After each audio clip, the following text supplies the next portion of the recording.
Rose is your name, but when you poop it sure don't smell like roses. Your number 2 burns the hair in my nose, but we fought hand in paw. Now your poop don't stink at all. Now that the air is clear, I'll treasure your front and rear, my sweet Rose. Instantly neutralize poop stink with Poop Fighter from World's Best Cat Litter for the world's best cat.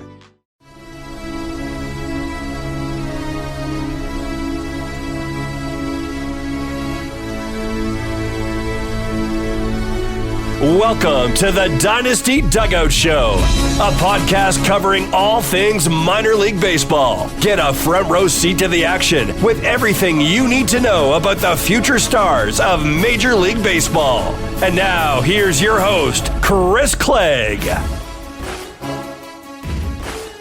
Good afternoon. We are live. It's the Dynasty Dugout Show. Today is Thursday, February 29th. It's the last day of the month, and we're turning over to March, and baseball is starting. I cannot wait. Today, I have our first guest of the show.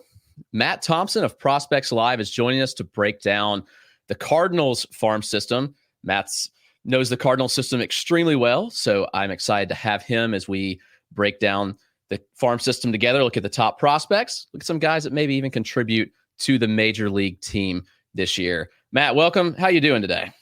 I'm good, man. Thanks for having me. Congratulations on your what you've built over here. You're doing very well for yourself. Good to see it. I'm happy for you. Appreciate it. I'm excited to talk ball. Excited for that calendar to flip to March. They even threw an extra day at us this year. So I know it. Had to wait a little bit longer, but no, I guess soon enough, right? Because that series in Korea starts pretty soon, I believe. Yeah, I think that's March 20th or 22nd, somewhere around there. So we'll get ball sooner than expected, which is good. Yeah. And spring training full force now, so that's a lot of fun. We'll be down in Florida tomorrow morning, so looking forward to that. Yeah, not me. Yeah, we'll miss you down there, Matt. It's going to be good to get some looks. I'm looking forward to it. But excited. What part of Florida is that? I'm sorry. We'll be in Clearwater, so okay. That's right. That's where the event's at. Yeah. Yeah. So Clearwater area will get Phillies game tomorrow, I think. Yankees, Rays, maybe a couple others the weekend. Okay. So good little cluster of teams. Yeah. So it'll be good. Let's talk Cardinals, man. You're native to the system. You know it well. I think you've grown up being a Cardinals fan, haven't you? Yeah, I didn't even mean to wear it. I just happened to have a shirt on. I honestly think an unusually high percentage of my wardrobe probably has that logo on it, or this color. I don't even. It's subconscious at this point. But yeah, no. Even the college I went to, Illinois State's a Redbird too, so it's similar shade. So I'm pretty much in red all the time, I guess. But no, grew up in Cubs country, but Cardinals fan. So Cubs and White Sox country, even though White Sox is a very small percentage, but yeah. Yeah, small market, I think, with the White Sox there compared to the Cubs. But let's break it down. Let's start with Mason Wynn. Wynn came up last year. We know how great he is in the field. He's a Gold Glove caliber shortstop. He might have one of the best arms in baseball. I've seen him clocked over 100 miles an hour from short, which is quite wild to see. Let me ask you this: is he ready to be the Cardinals' everyday shortstop this year? Well, the glorious thing about it being it doesn't matter what we think because the Cardinals think they are because they don't have much behind them until recently, right? They just added Brandon Crawford, who is I don't mind the signing. I just think if I would have used my resources differently if I were them. If they believe in Win that much, which they clearly do, I think that says a lot. I think the glove is going to be good. Going to play. The glove plays right away. The arm, obviously, you touched on it. I'm not sure. He took some criticism from players. I think it was Justin Turner saying how it wasn't useful to be able to throw 100 miles an hour. But if you have that in your pocket, I don't understand how it's a bad thing. He's not doing it every throw. There's no need to do it every throw, right? But it adds something to the bag, right? It's why wouldn't you want it? But he's a confident kid, a young kid. I think he was even given the pictures. He presents himself well. He was talking about he he wants the pitchers to be more confident that he's there playing behind him. And he also told them that if they don't throw the ball, he can take their job too, because he used to be a two-way player. So it's just fun listening to, the attitude and the personality there. But no, I think the little question about Mason Wynn might be the offense, if anything. He's a lean frame. He's got some projection there. Makes good contact, and it was 90% in zone contact. So, I mean, obviously, that's a skill that you build on. And I think he's a guy that is going to exceed power projections just because of as he matures and as he gets stronger and more physical. I think he's going to exceed his, quote unquote suspected power grades because of the high percentage of contact that he makes. He does, expand out of the zone right now, but I take that as being a young hitter. I don't think that's anything to worry about. I mean, he's 22 years old pretty soon. It already played in the big leagues. He's going to evolve as a hitter. So I think if you're nitpicking and chasing, I think that's fine, but I think he's going to correct that. But I mean, the swing decisions right now, like I said, are the glaring thing. But like I said, I kind of dropped it. I don't know if you were able to pick up the conversation, but the contact rates are stellar, in zone contact especially.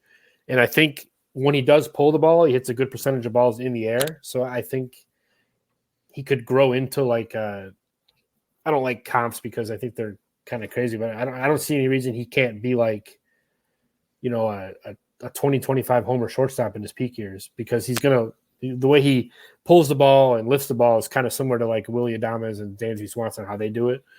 They get the most out of their contact. And I think he's going to be one of those players. He's just so young. It's hard to project it out, but that's kind of what you have to do.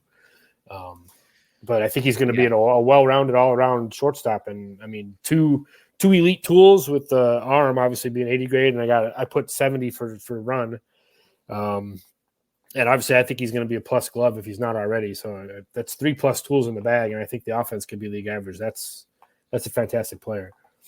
100%. Yeah. Sorry if you saw me slip away, my internet just cut out. All good. I've been doing this long enough. I know just to keep going. So it's all good. Yeah, I appreciate that. Yeah. Yeah. I don't know what happened, but it started spinning and the internet went out, and Matt kept the conversation rolling. So yeah, appreciate that. Yeah. Mason Wynn's certainly one. I think that it's going to be well-rounded. He's so young, as you mentioned. I think that what he's done at his age is rather impressive, and the power speed potential with those contact skills for fantasy, very, very valuable there. 10th Let's talk a little player. team. Oh, 10th youngest player. He was the 10th youngest player to play in the majors last year. So there's some context. He's younger than the average AA player. So take that. And he's, so he's got major league skills. I'm excited for Wynn. Yes, he is going to be a really good player. And I think the Cardinals, like you said, are confident too that he's going to be somebody that sticks with them all year and be with them opening day. So Tink Hintz, fun arm. He has a really good fastball, some outlier release point velocity combinations. Yeah. He's smaller, which I think has kind of given him questions at times, like would he be able to stick as a starter or not? But he's consistently shown the ability to pitch a starter's workload. Now he's had some injuries, but overall, I think been really, really good. The fastball probably being his best offering. But I'm curious to hear more on your thoughts about Tink Hintz, his long-term role, and what he ends up looking like. So I have some concerns with Hintz. When I do the Cardinal system for Prospects Live, it was our second system that we released. It was even prior to the AFL, so it's decades ago at this point. It seems like, you know what I mean, and the way our world revolves and it's constantly changing. But if I was to do the Cardinal system over again, I would probably rank him behind Victor Scott. I have him ahead of Scott on my Prospects Live top 30. I have him third overall. Tekoa Roby I have second, and then I have Victor Scott fourth. So that's my, obviously Mason Wynn was number one, but so my questions with Hintz and why I might have ranked him quote unquote lower than others may have done is you kind of touched on the frame. He's a small dude. I'm questioning the durability. He's had issues with durability. He hasn't really put together heavy workload yet. He's dealt with some shoulder injury. Trying to figure out I know last year he pitched through a finger issue, which they didn't really announce, but that kind of was responsible for the second half struggles. He couldn't get a feel for the breaking ball. He kind of blended his slider and his curveball together a little bit in the second half of the year last year. And that, I think, having a finger issue on your throwing hand could definitely be an issue for that. Not saying that's the reason, but I mean, obviously, you know how important fingers are in throwing a breaking ball and finger pressure and grip. So it's hard to say that wouldn't bother somebody. But I'm glad to see he pitched through it. But, like, he's a guy, and I know this gets said a lot, but I really don't care what the performance level is this year. I just want to see, like, 150 innings, 130, 140, 150 innings. Because I think that's the most important thing. This spring, he's already made – I know he's pitched once. He pitched in Houston, 95, 97, touched 98 in that outing with some life on the fastball. So it was a strong pitch. The breaking ball looked crisp and everything looked good. I think his best secondary is actually his changeup, though.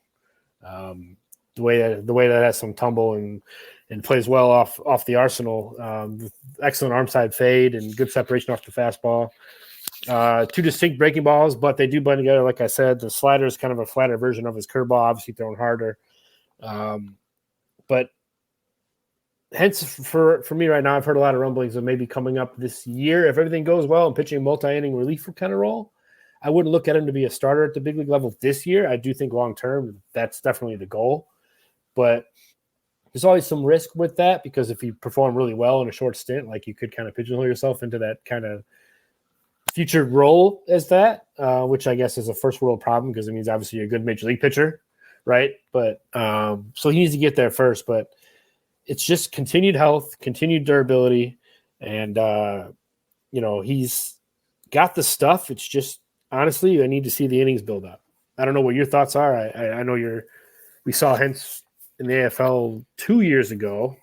So I don't know what your thoughts are, but curious to see other people's outside thoughts because I kind of live in this little bubble here. So, yeah, no, I share the similar concerns with the frame and the durability. Like that's always kind of been my big thing with Hentz. The stuff has looked really good. I think the arsenal has potential for him to be a mid-rotation starter, but it's really just the durability. And you're right. I think that if we see him throw 150 innings, man, that'd be incredible. I'd say if he gets give me the last 20 in the big leagues. Give me the last 20 in the big leagues out of the bullpen. That's the ideal situation for me because I mean, he's more than ready by the end of the year. Penny pitches a full season, So I think that could be a real possibility. But yeah, I think the fastball might be, I think it's plus pitch, maybe even better. It's got some really unique traits on it. Like, I don't know. I look at the secondaries and I think they're pretty solid as well. It's just ultimately, can he pitch a starter's workload? And does he fill out the framing? Is he still he's probably not growing any taller, but can he fill out a little bit more and just be a little more durable? I'm not sure. I think that's my question. Yeah, I'm not sure he's got that. Because I mean, again, I'm not saying he's Tristan McKenzie, but remember everyone's like, oh, he's going to put on weight. He never did, right? And not to say that's been an issue because Tommy John surgery, I don't think is related to that or whatever he had going on with McKenzie. But there's a good chance he doesn't, right? And he is what he is. He's very long and kind of elastic, like rubbery, he really violent delivery with arm action wise and stuff. Tough finish and stuff, but it's all durability. I hate being a cop out, but and the one thing I guess I am concerned about, there's really no plus secondary pitch, but I mean that can change. Again, I'm more worried about because if he can prove to me that he can throw 130, 140 innings, I mean he's a number 4 starter ready to go. That's not a bad outcome. He might not be the elite ace people are hoping for, but I'll take that. He's got swing and miss properties that the rest of the staff really doesn't have. They kind of lack swing and miss, and he can bring that to the table. Yeah, for sure. Let's segue into the next guy. Pitcher you said you have ranked higher than Tink, and I think I'm almost there at this point. I still have some durability questions about this guy too, but Tekoa Roby has really good stuff, a good 4-pitch mix. He's got really solid command control, and he looked rather good in the looks in the AFL this past year. Yeah. And I'm curious to hear your thoughts. You said you have number 2 in the system, correct? Yeah, if I get to redo it, he'd probably be 3 behind Scott. But I'd still have him above Hentz, I think. But they're right there. But now he's got a little back issue, which I'm not worried about right now.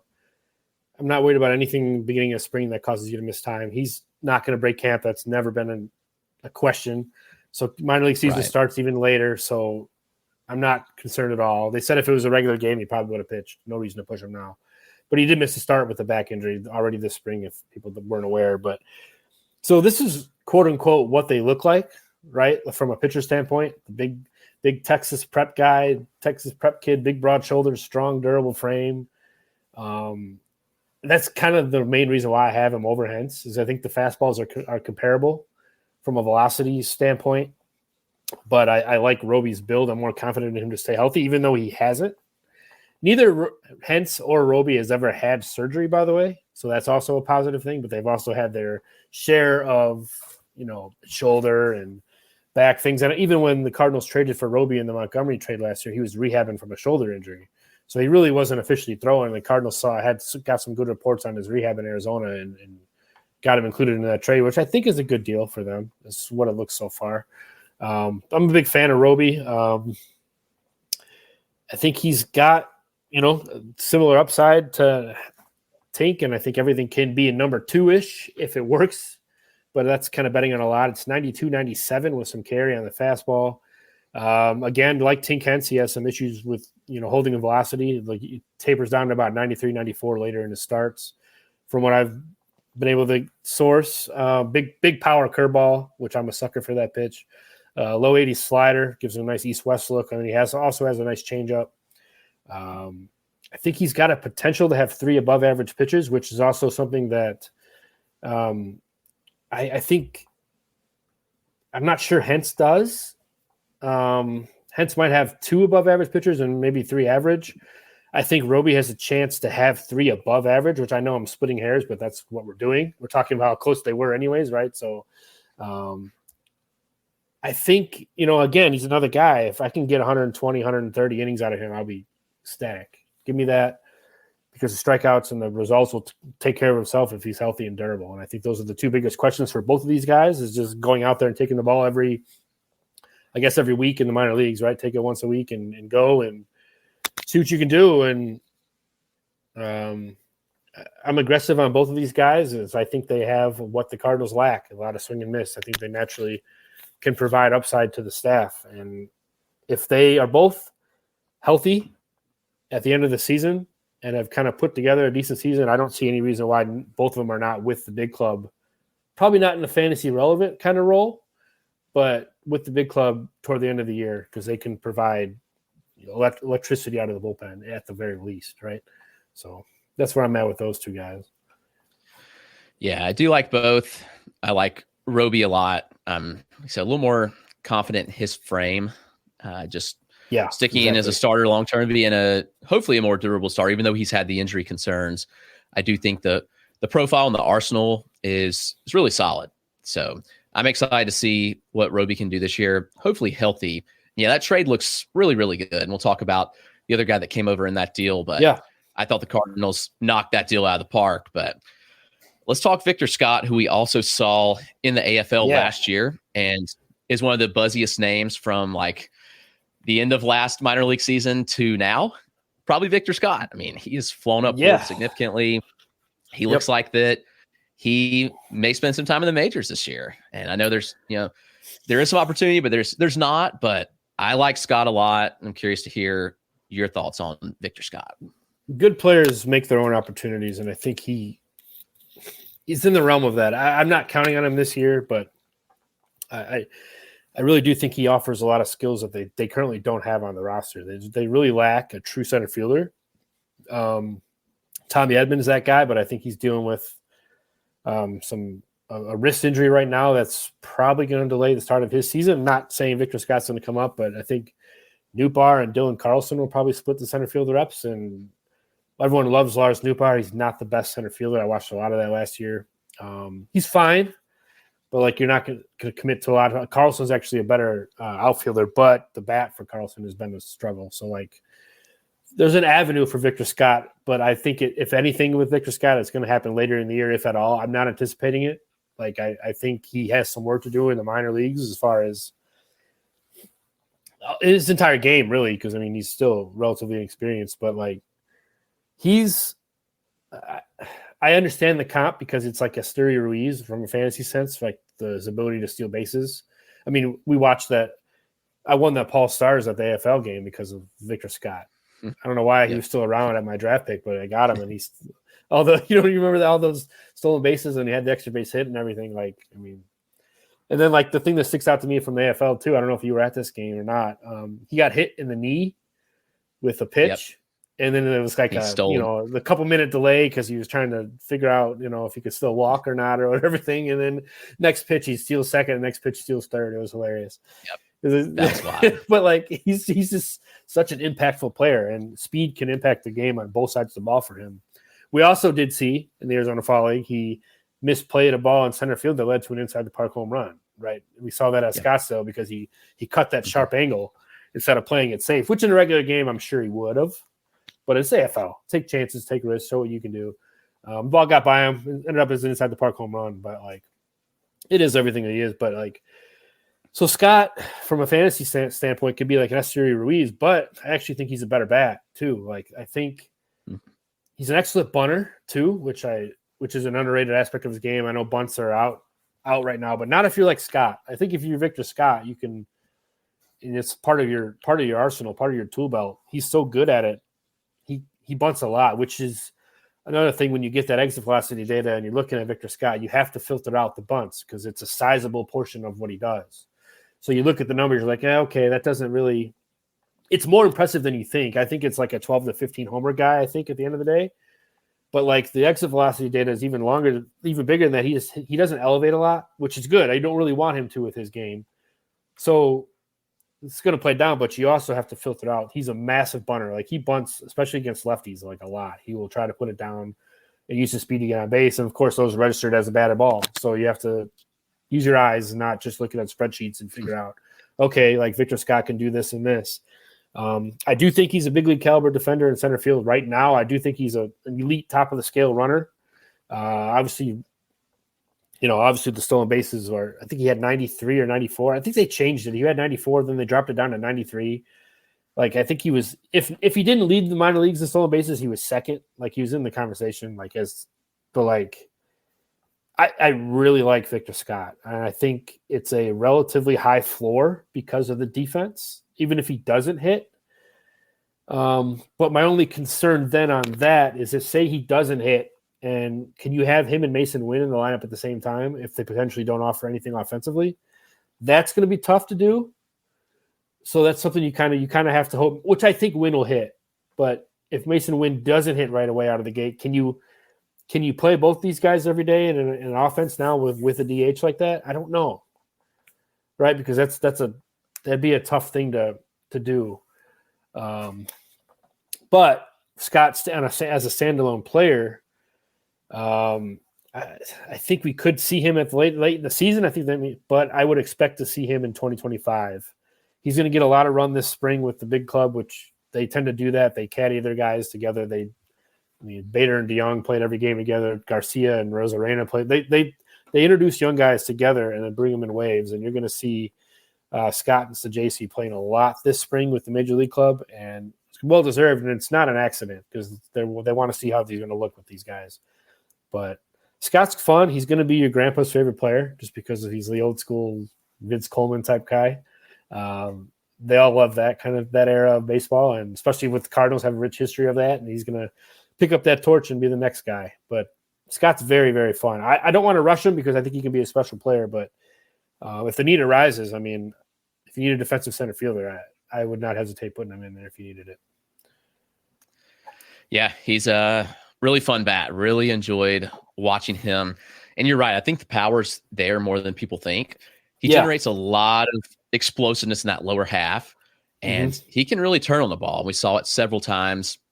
I think we saw one in Scottsdale where he just really turned on it and put some power into it. So the exit velocities, you take out the bunts, they begin to look pretty good. I think he hit one like 105.6 yesterday or something like that. Maybe that was on Tuesday. But yeah, I mean, he can hit. Like he's got the better bat than Esther Ruiz.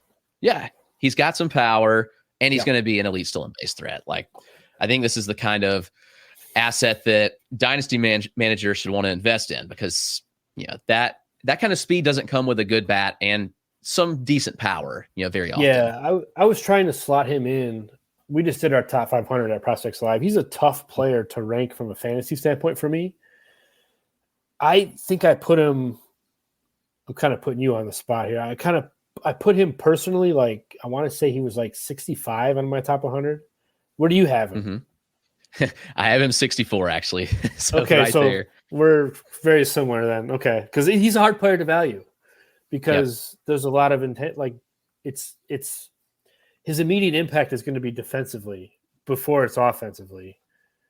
But even if he's playing defense every day, he's still going to be in the lineup. And if he gets on base, which he has a decent approach, he doesn't chase a ton. Like, he has good sense of what the strike zone is. So if he gets on base, that's a weapon automatically. Like, it's going to be unique to draft him in fantasy. But like, he's a top 100 pick in like potentially 2 years if he's out, because Exterior Reeds is a top 100 pick and he cannot hit.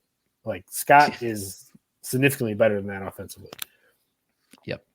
100% there. So yeah, I agree. He's tougher for fantasy because he's definitely a glove first, but I think the bat pretty sneaky good. So yeah, another bat I want to talk, and I know he's technically graduated in some spots, but Ivan Herrera, he really caught my eye when I was doing some evaluation this offseason. And I was like, okay, like the numbers on the stat line don't really pop off. Then the underlying data, I was like, man, this guy did some really good things last year. So Herrera was impressive. Then the Winter League, he dominated, and he's looked pretty solid so far this spring. It seems like he may get some run behind the plate with the Cardinals this year. And so I know we've talked a little bit about this. I'm curious to hear what you think. Yeah, so I've been telling everybody that'll listen to me. There's still people in the Cardinals front office that aren't sold on Contreras behind the plate, which is fascinating because they signed him to a 5-year deal and it's year 2. The bat's legit for Contreras, don't get me wrong, but it's a lot of money to pay for someone that you just think can hit and can't field.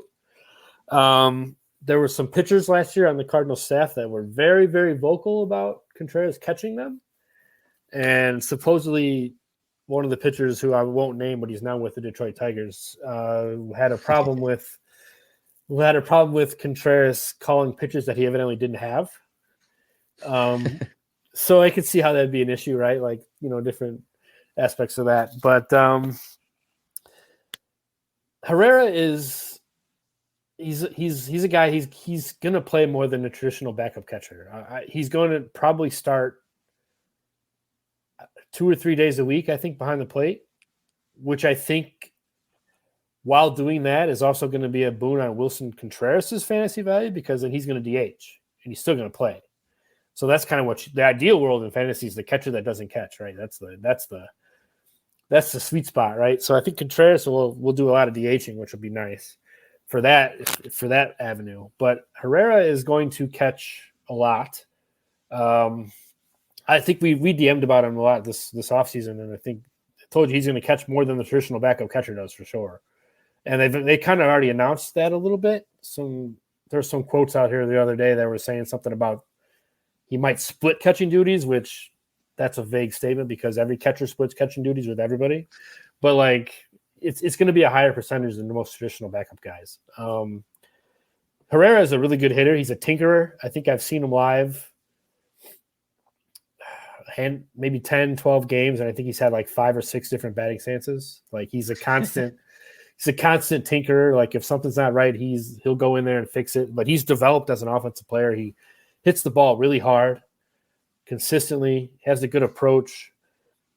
It's a little bit flat with the swing, so I don't think the power numbers are going to be enormous. But I think defensively is where he potentially can shine. I think he's probably fringe average now. But if you give him time, I think he could be an above-average defender behind the plate. And with Yadi Molina joining the staff this year, I think that's going to benefit Herrera immensely. So, yeah, I really like Herrera. I don't know. I'm really bad at this aspect of it from like a fantasy sense. Like, is he even a viable catcher 2 this year? I don't know. I would say potentially, yeah, but you might lose out on a lot of this regular counting stats because I don't think Herrera's not going to DH. If he's not playing, if he's playing, he's going to catch. Like, you know what I mean? And Contreras is still going to catch. So I don't know if that's a viable catcher 2, but I guess it's somebody to be aware of for sure.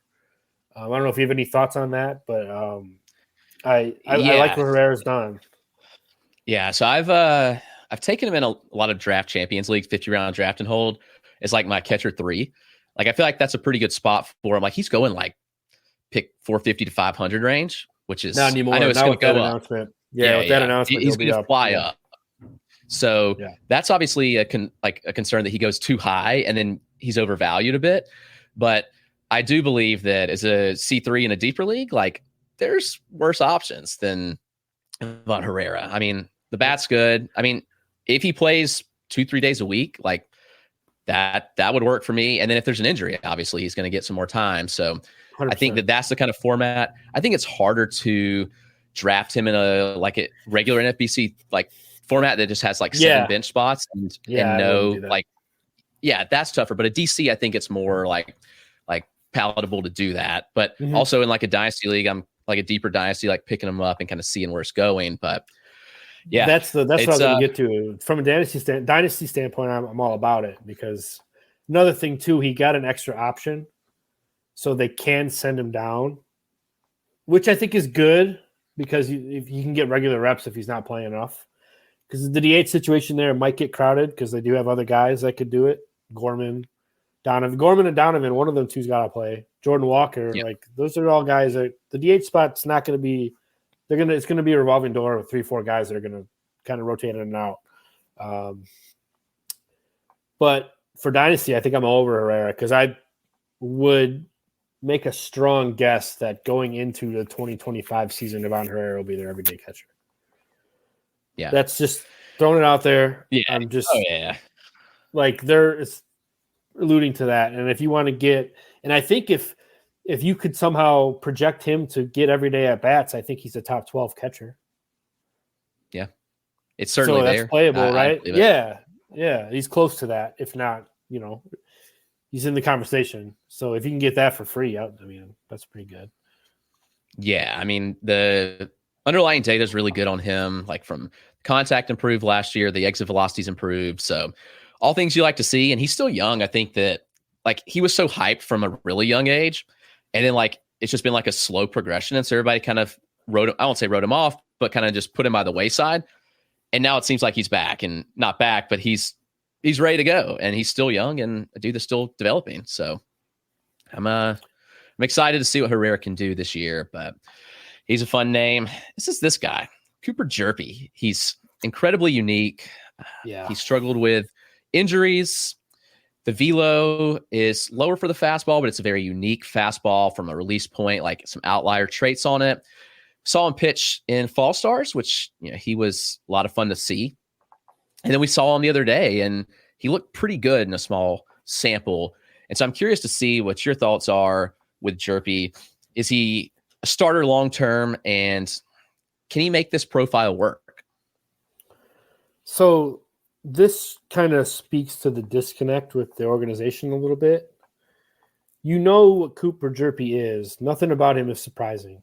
Like watching him pitch, right? Like it's the same guy that he was at Oregon State. Like they drafted him and then they altered the fastball shape, which I don't understand why. I mean, he was a very successful college pitcher. Like I don't understand why. Maybe that was something that just naturally happened. Maybe it wasn't the team's direction. So I don't know all the ins and outs, but something changed with the fastball, clearly. But it looked like, and I'm very on Twitter. I'm the anti, what's the word I'm looking for? People post screenshots of velocity on February 28th. I could care less, because pitchers are not coming out. I promise you, you do not want your pitchers at max effort right now, pumping. You do not want them setting personal career highs on velocity right now. You do not want that to happen. I promise you don't. But Jerpy is one of the guys that I was curious to see the velocity numbers, because he dealt with injuries last year. AFL, he was like 88 to 90. And he pretty much was a lot for Peoria last year. But this year, albeit it was an inning sample, maybe 2, I don't remember. I think it was 2 innings. But he was 90-92. It's a dramatic difference for what his fastball does. So that's a huge thing. If he can find those extra couple ticks, he did touch up to 94 last year, but that was earlier in the year, I think, when he was healthy. So that looks to be back. So if the velocity's back, I'm all about that.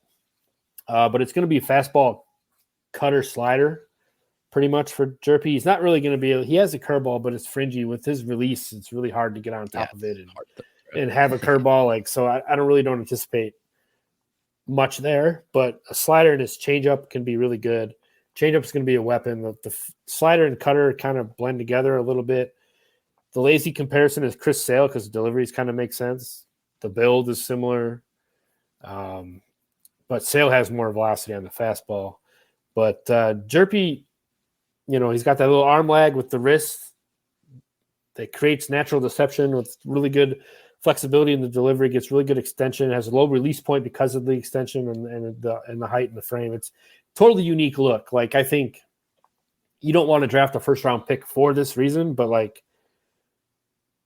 if it doesn't work as a starter, like, I'm pretty confident he can be like a nasty lefty reliever, like an Aaron Bummer, like just destroy left-handers out of the bullpen. Like, because the way he pitches is unorthodox.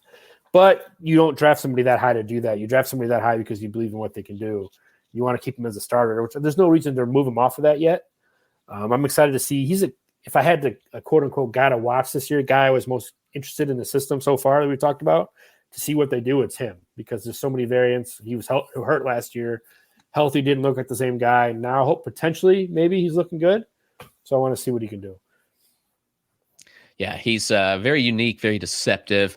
And I was encouraged by that velocity. I know it's a small sample, but I thought that was very encouraging, especially for a guy like him who, like you mentioned, we saw him in the AFL. It was 88 to 90. And then you see him take that big step forward. Let's hope that sticks over longer outings.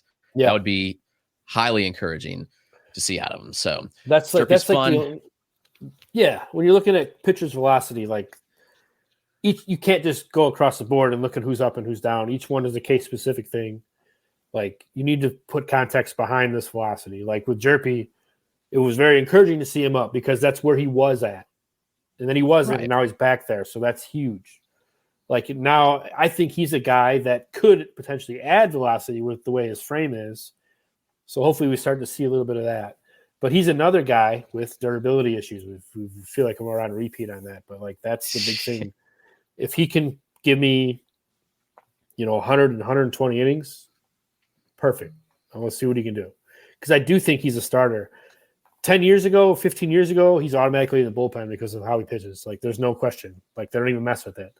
And some organizations would probably still do that. But at least I do credit the Cardinals for being open-minded enough to keep him as a starter, because if you watch him pitch, you're like, if you've never seen him before, it's a little bit jarring. Like, it's like, because it's so different and so unique. But no, I like him a lot. I think he can be an SP4, and I think that's a very valuable player. He needs some work to do, but I think he can get there. Yeah. He'll be fun to see what he does this year. That's for sure. This guy who I'm really interested to see, and that's Chase Davis, who Chase Davis was like a roller coaster ride, where when some of the college data came out, everybody's like, oh my gosh. And he was like riding a high. Everybody was like, oh, this guy's going to be complete stud. The Cardinals got a steal. And then, like, his performance in pro ball was fine, but it wasn't what people expected. So then people kind of like feel like they jumped off the bandwagon really quick. Yeah. Personally, really quick. I still like Chase Davis, and I think that he's going to rebound this year and be in for a solid season. But I'm curious to hear your take on Davis. Where's the middle ground here? Because we've seen both extremes now with people's value of him over the last 6 months, but I still like him a good bit. So I'm going to put the positive spin on it.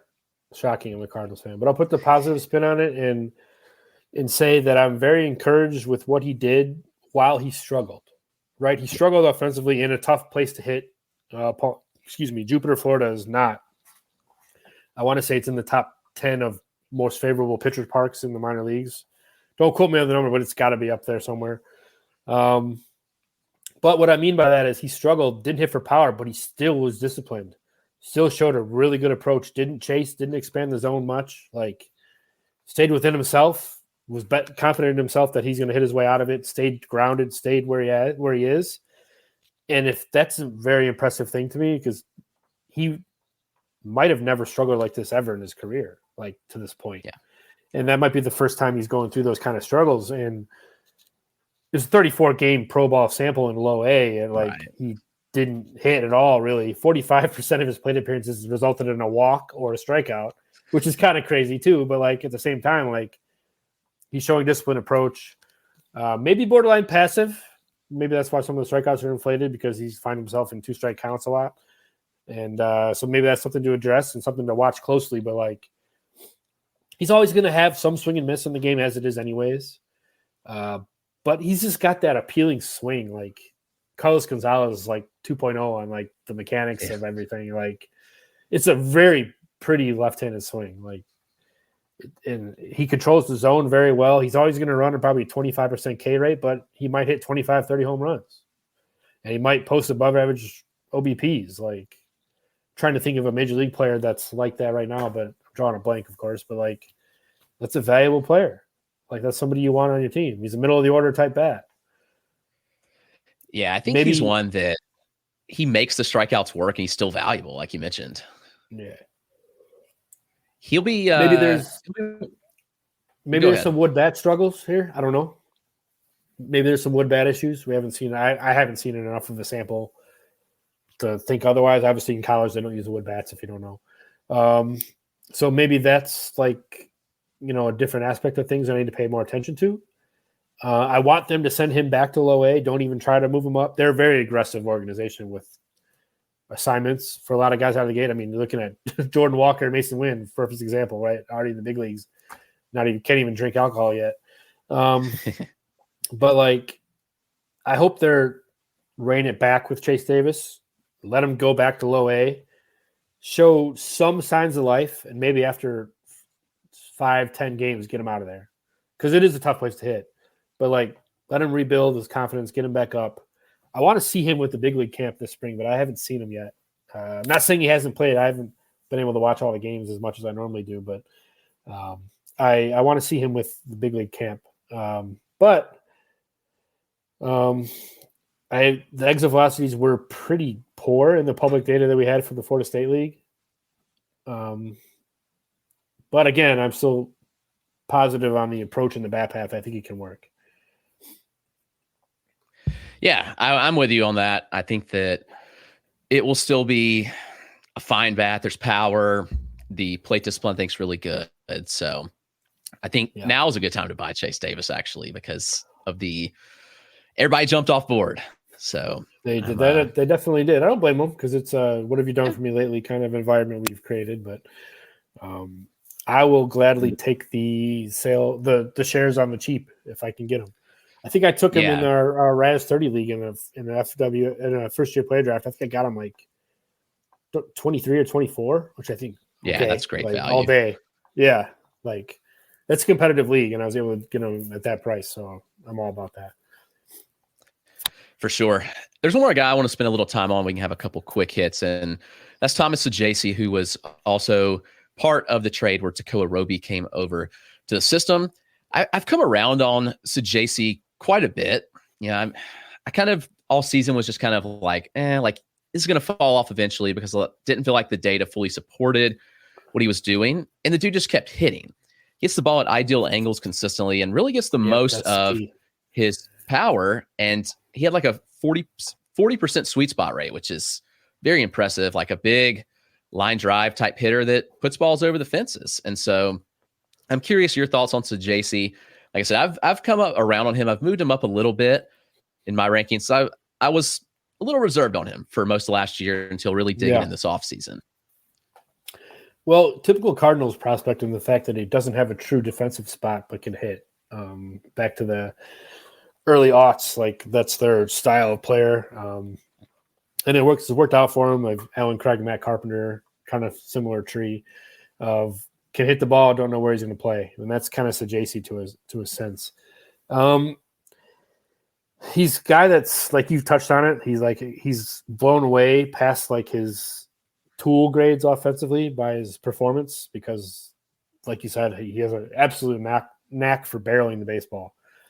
And it's a fascinating study to watch him, because it's a quick bat. He plays the angles, and he's a really strong bat to ball, and he's got does a lot of damage on balls he pulls in the air and makes the most out of that type of thing. 93.5% in zone contact percentage. That plays all day. Like, that's really strong number for AAA. He does chase a little bit, does expand the zone a little bit, but the exit velocity 106 max and an average of 86. That's fine. It's not great, right? It's there. It's a number, but the key for them is they want him to work at shortstop a lot this year. I guess they're trying to get him to improve enough defensively where he could kind of Paul DeYoung it at shortstop for them for a while. And I think that's what they're going to have him. He's going to play a lot of shortstop, I think, in AAA, which is fine because I think if you can play shortstop, you can play anywhere else on the infield. So I'm good with it. But I think defensively, that's where he's going to have issues. The arm's not overly strong. He's kind of fringy. I have him as a 45 defender and a 50 arm. So, like, gives you an idea of that's kind of stretched at shortstop, but that might be fine at second. You know what I mean? And you're not drafting him, or you're not interested in him because of the glove. He's a good hitter. He's kind of made the real good conversion of kind of turning some of those ground balls into fly balls last year and line drives, and it paid off in the numbers. I don't know how else to explain it. You just have to watch him play. Like, it's really awkward to say, but like, he's better than you think he is when you watch him. Like, I don't know how else to say it. He just is. Nothing pops at you from a data perspective, nothing except for the contact percentage in the zone. Other than that, it's like, oh, okay, he's got 3 hits today. Okay, wow. Like, you know, it's line drive, boom. Like, not a flashy guy, not a loud guy, it's just there. And I mean that in the nicest way possible. Like, he doesn't stand out in any way when you watch him, which is great. Yeah, it feels like he just is kind of a sum of the parts that does a lot of things well. Not going to be a super flashy type player, but pretty high floor guy that makes contact, that he's just playing the angles well, and he ends up every year with more home runs than we might expect. Right. And so he's really interesting, and I think that the Cardinals pretty much knocked this trade out of the park. Especially if Montgomery wasn't coming back this year anyway. It's like, he doesn't sound like he's interested in coming back anyways. No, I have no clue what's going on there, because it was like, oh, he might be in Boston. Then today I saw no chance in Boston. Like, it's so weird. But for his clients, you know, is what it is. But yeah. Like, so JC and Roby, that's a good deal. They did well. Yeah. But like, he's another guy that your grandpa will love because he wears no batting gloves and he's a Grady Grinder guy. That's the JC. Like, you know what I mean? Like, the old school takes. Like, you're gonna see at least 3 articles written on MILB.com about how he doesn't wear batting gloves. You know what I mean? You'll see those type of stories. Which, hey, any interest in minor leagues is good with me, so I'll take it. But anything that we can get promoted about the minors, I will gladly take. Well, we're coming up on the hour mark. Let's talk a couple sleepers or maybe breakouts in the system. Is there a particular guy that maybe not ranked as high for you that you think is going to break out or pop off this year in the Cardinal system? That's a good question.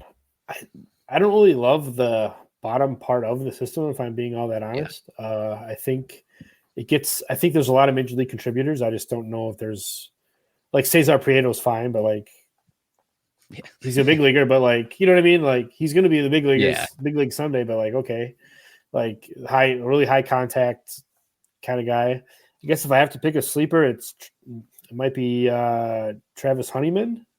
Yep. Really good fastball hitter, kind of a tweener type. More of a floor than ceiling, but I might be underselling the ceiling a little bit on that. Like, he's been hurt a lot in college. Didn't really get a lot of time to show what he could do at Boston College, and I think he can hit. Kind of fits into that Cardinals mold where they can hit, but you kind of don't know what to do with them kind of aspect. Otherwise, and then I don't know if this counts as a sleeper, but I think Juan Bin Cho, could qualify as that, and I think he kind of has like the Lars Nootbaar skill set, like the on base percentage and the pull side power, and kind of play all 3 spots in the outfield. I think he kind of similar to that. And then, like, there's I don't know what to do with Gordon Graceffo. I'm not real high on unless it's Drew Thorpe, because that changeup is fantastic. But other than that, like fastball changeup righties aren't my thing. And that's what Graceffo is. He throws hard, but it's been inconsistent. He's been up to he's hitting triple digits, I think, a year ago in instructs. And now I don't think he's come close to that again. I think it's mid 90s now, but a pair of breaking balls and a changeup, it's a back end starter skill set. I don't know how exciting that is, but I think it's a big leaguer again. Like I said, I don't know. Zach Showalter is a fun dart throw because the stuff is ridiculous, but I mean, he had an injury last year and don't really know much else what's going on there. Probably a reliever, if I had to guess, but I don't know. Anybody stand out to you? Yeah, I like Honeyman a decent bit. Like you said, he's had a limited sample, and he played 39 games last year at Boston College, and he was one of just 9 hitters that was drafted out of college that had a zone contact above 90% and a 9th percentile EV above 105. So okay, I'm pretty curious to see what he does, with regular playing time and health. I think that's the big thing. He's got some decent speed too, but he's kind of aggressive. Cho's one that I wanted to get in as well. I like Cho a lot. I think that he did some really good things last year. He's a pretty unique type player. I'm curious to see ultimately where he lands with the bat, because I do think that he could be a pretty fun guy that hits for some pop if he gets enough lift. Yeah. And he steals bases. He was called a good bit last year, but he did steal 32. But he is a pretty fast runner, and he can really turn on the ball when he wants to. So I'm curious to see what Wanbin Cho does. I think both of those guys, Honeyman and Cho, I think if you project out their big league stuff, I think they're 15-15 type guys. Yeah. With decent on base skills. I think that's kind of what you're looking at there. I think Cho maybe has the more power upside, but I think if the way Cho plays, I think if he really gets into the power, it's really going to be at the expense of the hit tool. And I don't know if that's a trade you want to make, but I think Honeyman's more, obviously he's way different level. He's in college and not international free agent like Cho was, so he's way more polished. And I think Honeyman can actually be legit, average, above average tools across the board kind of guy. I think Cho, if Cho gets that plus power, it's going to drop the hit tool down to probably 40. Or, it's going to come at the expense, and I don't know if that's a trade he should make. Right. Yeah, I agree. It's a tough choice which way to go, and I could see it going either way.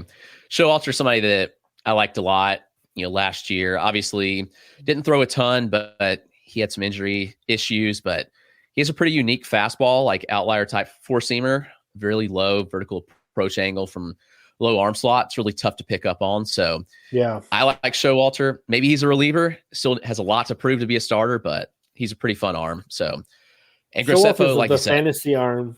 Showalter's the fantasy arm to roster in Dynasty out of this group, though, because you could shoot for the moon with him.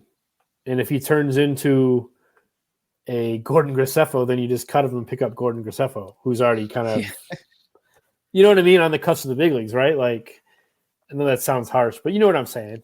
He's a guy you take a shot on because, he has a chance. He's not going to be an SP5. I promise you, Showalter will not be an SP5. He's either going to be an SP2 or a closer or nothing. You know what I mean? So take the shot, take the risk, take the gamble on someone like that. Don't draft Drew Rom. Take Showalter. You know what I mean? Don't do that. Yeah. Definitely. Well, that was a lot of fun. I appreciate you taking the time, Matt, to have some detailed breakdowns. You're as in depth on the Cardinal system as anybody, so it was definitely good to have you on and chat. Thank you. Anything you want to plug that's going on at Prospects Live that the people should be checking out?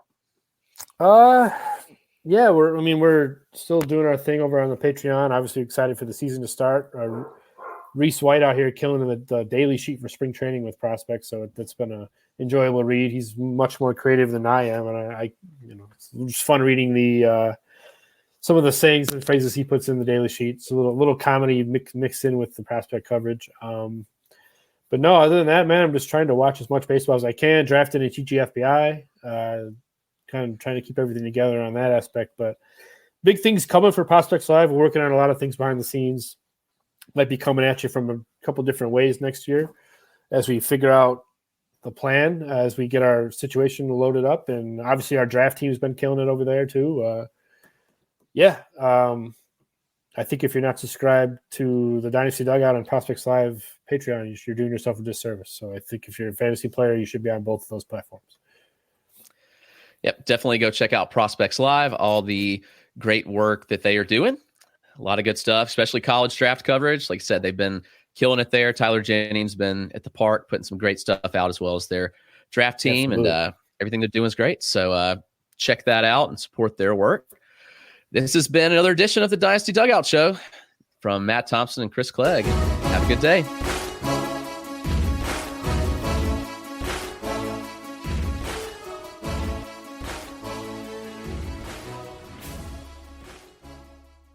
If you're running a retail business, don't let disorganized order fulfillment cause chaos. Use ShipStation instead. From running a business out of your garage to multiple warehouses, ShipStation is ideal for every phase of your growth. Save time with one login for all your stores and by automating tasks. Plus, you'll get the best shipping rates from global carriers.